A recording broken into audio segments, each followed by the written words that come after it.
Queridos, tudo bem?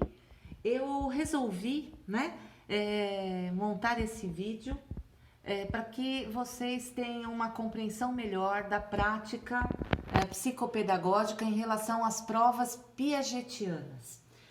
Ok, então o objetivo das nossas provas é conhecer o funcionamento e o desenvolvimento das funções lógicas do sujeito, ou seja, compreender o nível de estrutura cognitiva que o sujeito é capaz de operar na situação presente e, consequentemente, se há uma defasagem em relação à sua idade cronológica, um obstáculo epistêmico. Para iniciar as provas, é necessário que a criança manipule os materiais, a fim de discriminar melhor os elementos e diminuir o seu nível de ansiedade. Vamos então começar com a prova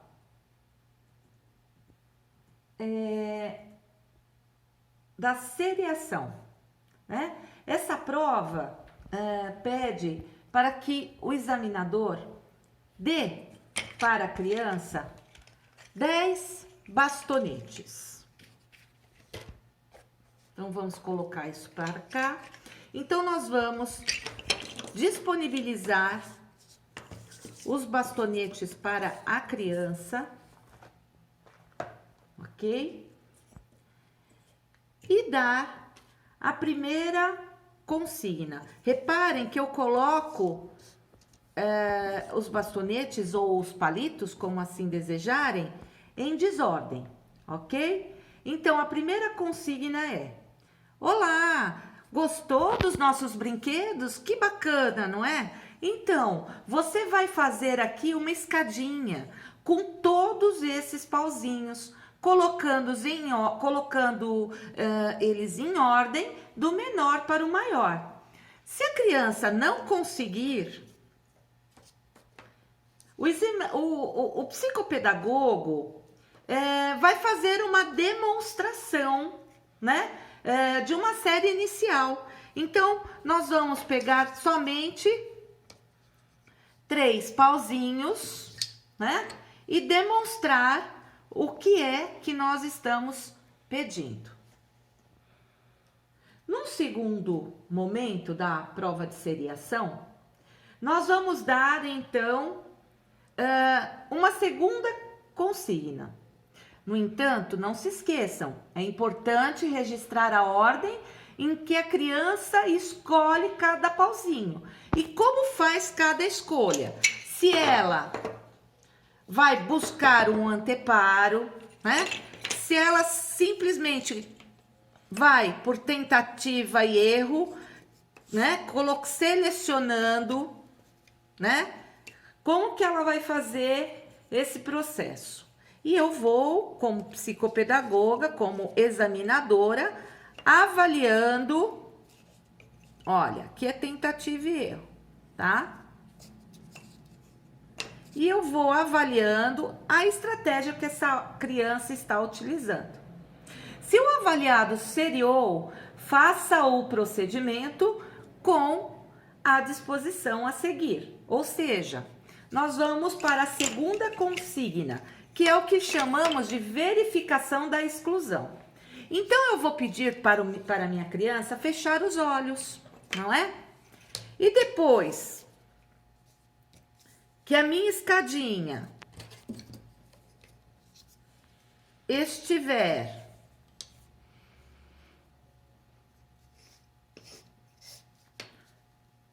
pronta,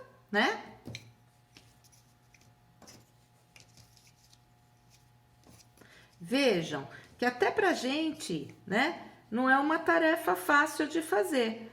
Eu também aqui, estou indo por tentativa e por erro, Eu vou discriminando os meus pauzinhos de forma aleatória até identificar, a posição aqui mais adequada.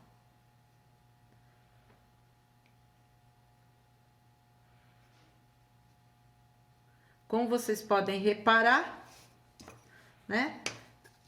Existe aqui um pauzinho.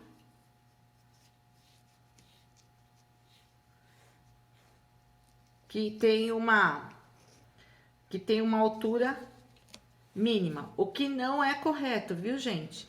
Isso é uma falha da caixa, tá? Por quê? Porque a diferença é muito pequena, tá vendo, ó? Entre um e o outro, né? Então, aqui no caso, foi cortado, né, de uma maneira inadequada. Então, muitas vezes eu sugiro para as psicopedagogas utilizarem lápis, né? Porque eu aponto e eu faço uma discriminação de tamanho um pouco mais adequada, tá bom? Então, vamos lá. O que eu faço, então, nessa segunda consigna para verificação da exclusão? Eu vou pedir para que ele feche os olhos e, ao abri-los, descobrir o local e a posição em que estava, por exemplo, este bastonete que eu retirei da escadinha. Se o avaliado doa para ele, né? Se ele seriou, né? Se ele conseguiu identificar, ele veio, analisou e mesmo que por tentativa ele, né, adquiriu uma estratégia, então eu vou passar para para o terceiro momento de avaliação, tá ok? De outra forma. Então, o que eu digo? Eu coloco aqui o anteparo, né, na frente dos palitos, né, e digo, olha, agora serei eu que farei essa escadinha atrás desta placa, que seria o nosso anteparo. Você vai me dando os pauzinhos um a um. Então, gente, os palitinhos estarão na mão da criança. E é ela que vai fornecer o material para o psicopedagogo, né? Para que eu construa essa escadinha, tá bom? Então, desta maneira, nós vamos tentar compreender qual é a estratégia. Se ele tem, ele faz, mesmo que nas mãos, ele utiliza algum método, né? Ele sistematiza para poder dar na ordem correta para que eu forme a minha escadinha. As crianças que fazem isso, geralmente elas buscam uma base, né? Como vocês podem ver, ó. E elas vão buscando do menor para o maior. Tá vendo? Ó. Tá?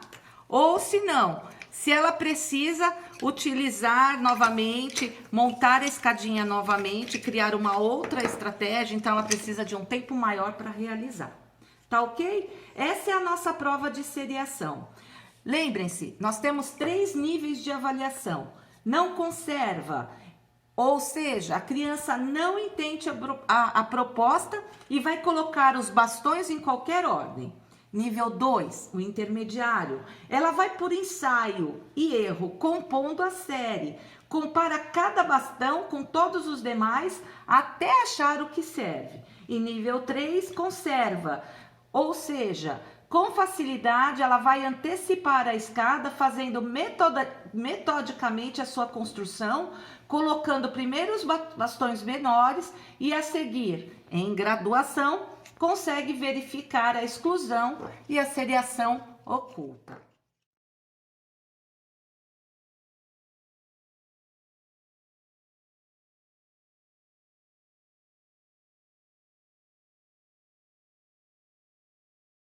Vamos utilizar o seguinte material: 2 massinhas de modelar em cores diferentes.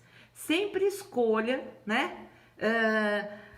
As massinhas com maior contraste de cor, tá ok? Então, eu vou escolher aqui a azul e a rosa, tá ok?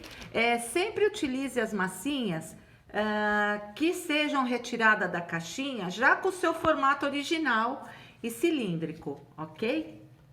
Nesta prova, nós vamos pedir para que a criança escolha uma cor de massinha e o examinador escolhe a outra. Então, vamos supor que o Pedrinho escolheu a azul e a psicopedagoga a cor de rosa. O examinador, então, vai pedir para que a criança faça 2 bolinhas, sendo uma com cada massinha, certificando que há a mesma quantidade nas 2 bolas. Então, eu peço, ok, Pedrinho, faça aí a sua bolinha. Ele faz, ok? Aí eu peço, faça a minha também.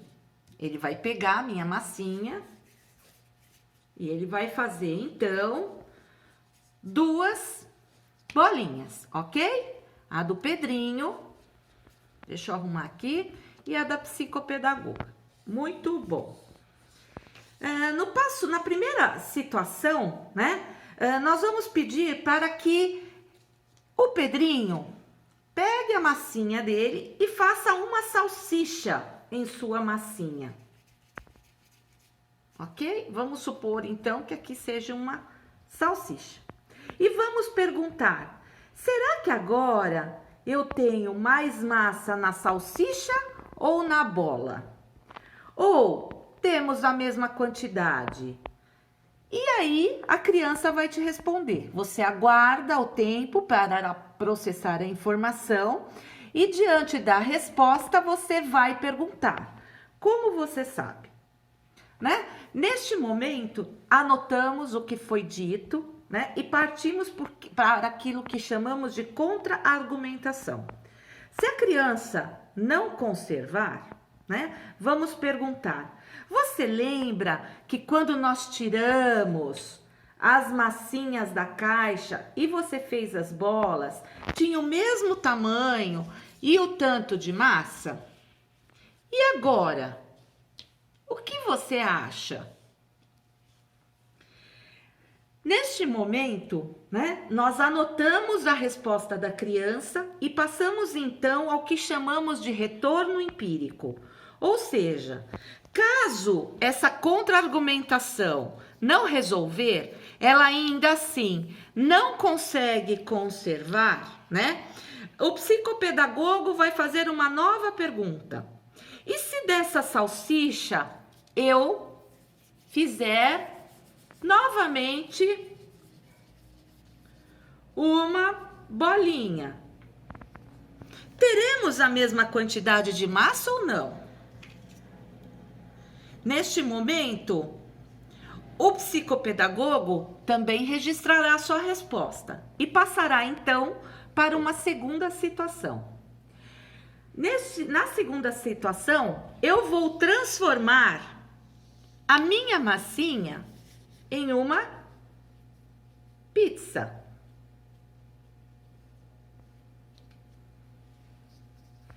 Ok? E vou perguntar então para a criança, será que agora tem mais massa na pizza ou na bola? Ou temos a quantidade? Da mesma forma que anteriormente, eu aguardo a resposta da criança, registro e pergunto, como você sabe? Se não conservar, você deve fazer uma contra-argumentação, ou seja, lembre-se que nós precisamos contra-argumentar para a criança em primeiro momento e depois nos certificarmos, né, que a criança está conservando, ou seja, a nossa certificação é pelo nosso retorno empírico, ou seja, nós voltamos ao estado inicial. Então, vamos lá. Eu vou perguntar aqui nesta contra-argumentação. Pedrinho, você se lembra que quando nós tiramos as massinhas da caixa, né? E você fez as bolas, nós tínhamos o mesmo tamanho e o tanto de massa? Aí eu volto novamente a pizza para uma massinha e coloco igualmente ao lado da bolinha do Pedrinho.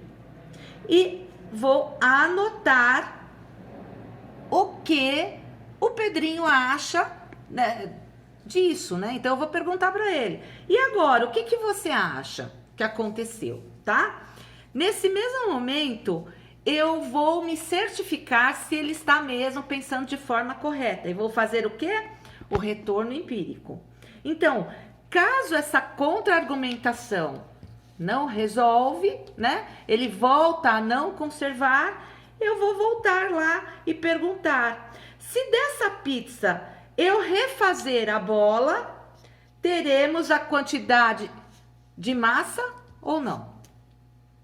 Ok? Se houver o retorno empírico é sempre se a criança não consegue responder na contra-argumentação. Se ele já conseguir resolver, né, pensar de forma adequada, eu não preciso fazer, ok? Muito bem. Agora, passamos então para a terceira situação. Na terceira situação, eu vou transformar a minha bolinha em vários docinhos. Vamos dizer assim, vamos fazer brigadeiros de morango. O que você acha? Se eu fizer vários brigadeiros de morango, o que será que agora tem mais, hein? Aonde eu tenho mais massa? Nos docinhos ou na sua bola, Pedrinho? O que você acha? E aí eu torno a registrar, né, o que foi dito e perguntar. Todo final de prova eu pergunto: como você sabe? O que você acha? Como você sabe? Por quê? Ok? Na contra-argumentação desta situação, eu vou perguntar: você se lembra quando nós tiramos as massinhas da caixa? Novamente, né? E elas, né, possuíam o mesmo tamanho e o tanto de massa? E agora, o que você acha? Se a criança ainda assim não responder de forma adequada, eu faço o quê, meninas? Psicopedagogos, eu vou fazer um retorno empírico, ou seja, eu vou perguntar para a criança: se desses docinhos eu refizer a nossa bolinha, teremos a mesma quantidade de massa ou não? E eu anoto. E assim eu vou determinar, né, em qual nível nesta prova de conservação de massa a criança se encontra. Nível 1, em cada transformação, uma das quantidades é julgada maior do que a outra. Nível 2, a criança está no intermediário. A criança vai oscilar, né, em todas as transformações. Quando eu transformo em uma salsicha, ou uma pizza, ou em docinhos, ela concorda com a ideia conservativa somente depois da contra-argumentação, mas inicialmente ela não reconhece, ok? E no nível 3, o avaliado, ou seja, a criança, vai conservar fazendo todas as justificações, mantendo assim o seu julgamento, ou seja, eu não tirei e nem coloquei, portanto a quantidade de massa é igual. Agora, demonstrando a aplicação de uma prova de classificação, tá? O nome dessa prova é de inclusão de classes, ou seja, é uma prova de quantificação, de quantidade. Então, aqui no caso, nós vamos utilizar flores, mas em muitas caixas vocês terão frutas, ok? Então, imagine que aqui no lugar das minhas margaridas podemos ter bananas e no lugar das minhas rosas podemos ter laranjas, ok? O primeiro momento, nós sempre pedimos para que a criança reconheça, né? Para ver se ele conhece o nome do aquilo que você está apresentando. No caso aqui das flores, eu pergunto: você conhece essa flor? Qual é o nome desta flor? Se ele não conhecer, você diz margarida. E esta é a rosa, ok?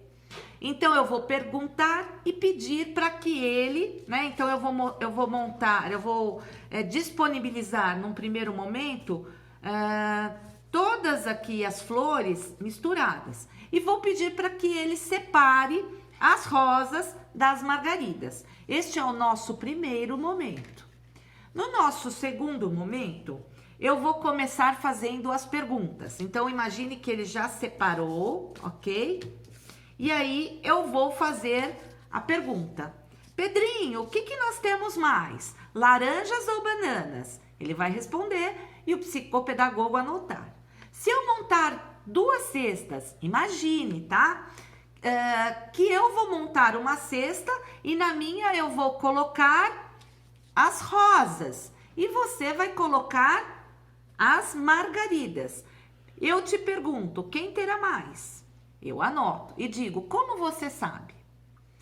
Se na minha cesta eu colocar todas as frutas, Pedrinho, e você colocar só as bananas na sua, quem terá mais? E eu pergunto, como você sabe? Se ele não quantificar, o psicopedagogo dirá então, as bananas não são frutas? Na 4ª pergunta, nós temos mais bananas ou teremos mais frutas? Então, repare que eu vou fazer aqui uma argumentação, né? Então, na sua cesta, eu tenho mais bananas ou mais frutas. Então, eu preciso me certificar de que ele está classificando, reconhecendo a quantidade, tá ok? Então, neste momento, eu já vou fazer o que? A avaliação. Aplicação. Nós, então, vamos avaliar o que foi aplicado. Num primeiro nível, há uma ausência de quantificação, ou seja, a criança não consegue fazer essa comparação sistematicamente das 2 subclasses, da margarida e da rosa, né? E ela vai responder, então, que há mais bananas do que frutas, ok? Então, ela vai costumar errar sobre essa subtração das classes. No nível 2, não. Ele vai oscilar na resposta, mas ele acaba encontrando a solução do problema. No nível 3, ele responde corretamente todas as perguntas. Já na prova de intersecção de classes, que também é uma prova de classificação, nós trabalharemos com uma placa, né? E vamos trabalhar com 5 fichas vermelhas quadradas, 5 fichas vermelhas ao centro na intersecção e 5 fichas azuis. Agora, nesse momento, nós vamos tirar algumas dúvidas da prova de classificação de intersecção de classes. No primeiro momento, eu vou dispor as fichas nos círculos em intersecção, sendo que as redondas, que têm a mesma cor dos quadrados, deve ficar nesta área aqui da intersecção, onde os 2 conjuntos se sobrepõem, ok? E neste momento, eu vou pedir para que o avaliado observe a disposição das fichas, né? Que descreva aquilo que ele está vendo. E depois eu vou perguntar quantas fichas redondas eu tenho, quantas fichas vermelhas, quantas quadradas, ok? Depois eu pergunto, por que você acha que eu coloquei estas fichas redondas aqui no meio, nessa intersecção? Nesse momento, eu vou perceber, eu vou tentar observar se ele consegue perceber que as fichas aqui da intersecção, gente, elas podem pertencer a este conjunto, né? Por quê? Pela cor. Então, aqui nós temos só fichas vermelhas. No entanto, ele tem que perceber também que num outro momento, no outro conjunto, nós teremos aqui pela forma. Então, aqui nós não vamos classificar pela cor, tá? Como neste círculo, mas como forma, tá? Então, ele pertence tanto, ele faz uma intersecção, ele pode pertencer tanto ao conjunto A, pela cor, quanto ao conjunto B, pela forma. Esse é o objetivo desta prova, né? Fazer com que a criança perceba, né? Por cor e por forma. Então eu começo perguntando: há mais fichas azuis ou vermelhas? Há mais fichas quadradas ou redondas, tá? E após estas respostas eu vou perguntar, né, aquilo que eu quero observar, o objetivo da prova, ou seja, a pergunta de intersecção. Então a pergunta da intersecção é a seguinte: há a mesma coisa, mais ou menos fichas redondas do que fichas vermelhas? E eu aguardo a resposta. Após esta resposta, eu vou me certificar. Há a mesma coisa, mais ou menos fichas quadradas do que fichas vermelhas? Nesse caso, né? Nesse caso, se a criança não conseguir responder a essas perguntas principais, né? Eu vou tentar novamente, eu vou contra-argumentar. Como? Fazendo perguntas suplementares. O que é que tem no círculo da esquerda? Ok? O que é que eu tenho no círculo da direita? Então eu vou mostrar, né? E levá-lo a observar, a compreender que estas fichas, elas podem participar tanto do conjunto A quanto ao conjunto B, ok?